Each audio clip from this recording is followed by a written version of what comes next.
Shirley Juanda lahir di Ambon pada 8 Agustus 1984. Sejak muda ia aktif dalam berbagai kegiatan sosial dan dikenal dekat dengan masyarakat. Latar belakang ini membentuk kepribadiannya sebagai figur yang peduli pada pembangunan manusia dan kemajuan daerah. Shirley Juanda resmi dilantik pada 20 Februari 2025 sebagai Gubernur Maluku Utara periode 2025 hingga 2030. Pencapaiannya ini tidak hanya menandai awal kepemimpinan baru, tetapi juga bagian dari sejarah penting karena ia adalah gubernur perempuan pertama di Maluku Utara. Shirley Juanda kini dipandang sebagai simbol perubahan sekaligus harapan baru bagi masyarakat Maluku Utara. Jika kita meninjau kinerja Gubernur Maluku Utara Ibu Shirley Juanda dari sudut pandang nilai berorientasi pelayanan, terdapat beberapa hal yang patut kita soroti secara mendalam. Sebagai seorang pemimpin baru di tingkat provinsi, beliau menunjukkan semangat yang cukup tinggi dalam membangun komunikasi dengan masyarakat. Salah satu wujudnya adalah melalui program-program yang langsung menyentuh desa, seperti sosialisasi aplikasi Jaga Desa yang digagas untuk mempermudah masyarakat dalam menyampaikan aspirasi maupun memantau pembangunan. Selain itu, Ibu Shirley juga aktif menggunakan media sosial untuk menyampaikan kegiatan maupun program pemerintah daerah. Sejak dilantik sebagai Gubernur Maluku Utara periode 2025-2030, Ibu Shirley telah menunjukkan komitmen kuat terhadap nilai akuntabel, suatu unsur dalam berakhlak yang menekankan transparansi, tanggung jawab, dan penggunaan anggaran secara benar, serta bertanggung jawab kepada rakyat. Adapun salah satu tindakan nyata yang menunjukkan penerapan akuntabilitas oleh Gubernur Shirley yaitu transparansi pengelolaan dana pendidikan, baik BOSP dan BOSDA.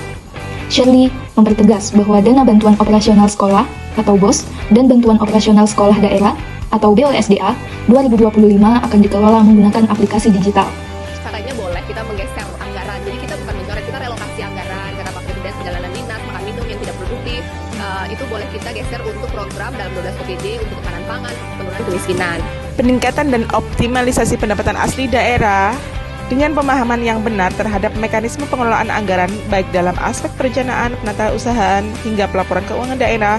Hal ini merupakan penerapan nilai berakhlak tentang akuntabel dalam penggunaan anggaran secara tepat, efisien, dan bertanggung jawab.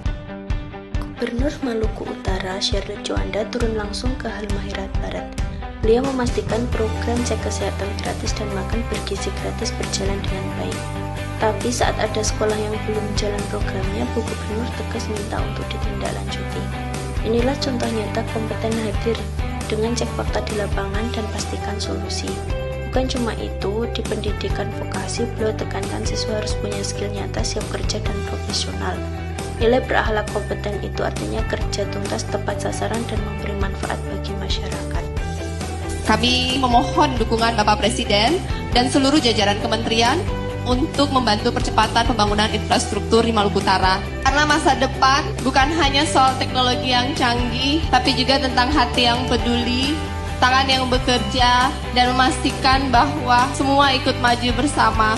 Kita Ibu Kota Sofifi itu masih kelurahan status administrasinya, dan kami bisa menjadi kota yang mandiri sebagaimana ibu kota seharusnya. Realisasi nilai kompeten ASN yang ditunjukkan oleh Ibu Shirley adalah advokasi publik, di mana Ibu Shirley mampu menyuarakan kepentingan rakyat secara jelas dan tegas. Nilai harmonis juga tercermin dalam upaya memastikan pembangunan yang merata dan adil bagi seluruh lapisan masyarakat, tanpa membedakan latar belakang sosial, agama, maupun etnis. Kepemimpinan Shirley Juanda berfokus pada penyediaan ruang partisipasi masyarakat dalam perumusan kebijakan, sehingga suara kelompok minoritas maupun mayoritas sama-sama dihargai. Dengan demikian, nilai harmonis tidak hanya hadir dalam hubungan antar individu, tetapi juga terwujud dalam kebijakan publik yang menekankan kesetaraan akses, solidaritas sosial, dan kesejahteraan bersama.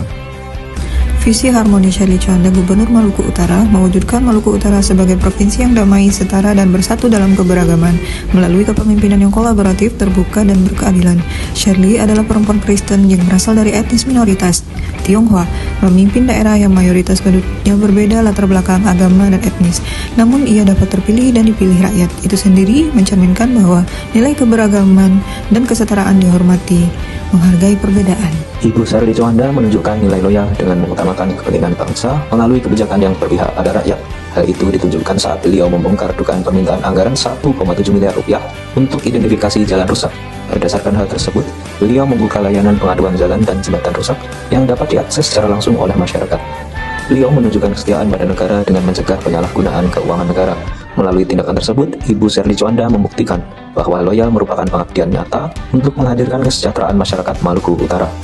Ibu Sherly Juanda meresmikan aplikasi Jaga Desa di Provinsi Maluku Utara sebagai wujud kepemimpinan adaptif dalam menjawab kebutuhan masyarakat dan perkembangan teknologi.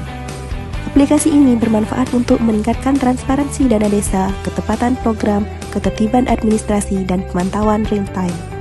Langkah ini mencerminkan komitmen beliau untuk membangun desa yang maju, akuntabel, dan terbuka terhadap perubahan, melalui solusi inovatif yang memberi manfaat nyata bagi masyarakat hingga ke tingkat desa. Ibu Sherly Juanda sebagai Gubernur Provinsi Maluku Utara lakukan beberapa kolaborasi. Salah satunya adalah kolaborasi antara Pemprov Maluku Utara dengan Telkomsel, di mana kolaborasi tersebut bertujuan untuk pemutakhiran infrastruktur digital yang dilakukan dengan cara percepatan digitalisasi pemerintahan dan penguatan infrastruktur jaringan di wilayah blank spot. Yang kedua adalah melakukan kerjasama dengan Kementerian ESDM dan PLN untuk memperkuat ketahanan energi dan mewujudkan Maluku Utara terang hingga pelosok.